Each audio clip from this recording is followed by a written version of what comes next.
Hello and welcome to Affinity. Let's have a look at warming up a picture with curves. Here we've got a photo. This is one I took recently out with some photographer friends. You can always tell a photographer because they photograph strange things. Here's one photographing a wall when there's beautiful scenery behind them. Anyway, as you can see, it's evening light because there's long shadows here.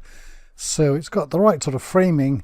And let's make the whole thing a bit warmer, and a way to do that is with curves. So let's get going. So let's pick up curves and let's bring that up here. Here we go.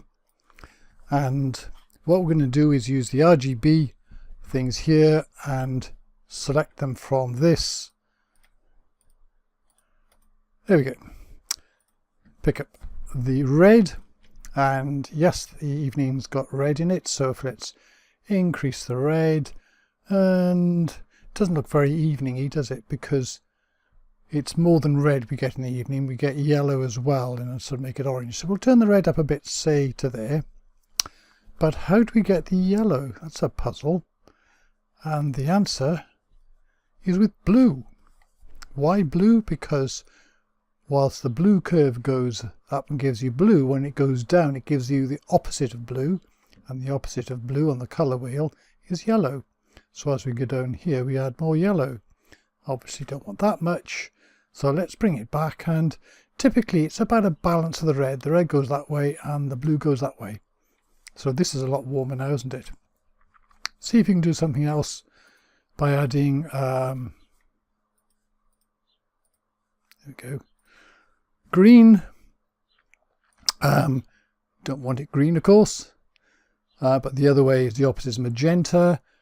Don't want it very sort of purpley, but a little bit. Just a little bit in here may help. But you can play around with these curves and tweak it to how you suit. You can even play with S-curves or whatever. So there we go, that's a lot warmer. Let's see what it looks like with and without. So if we open this one out here, then we can turn the curves off. That's without, and that's with. Without, looks a bit cooler now, doesn't it? Without. With, that's a lot more natural, and that looks good. So there we go. How to use curves to warm up your picture with a fair amount of flexibility, and quite easily and quickly. So thank you very much for watching.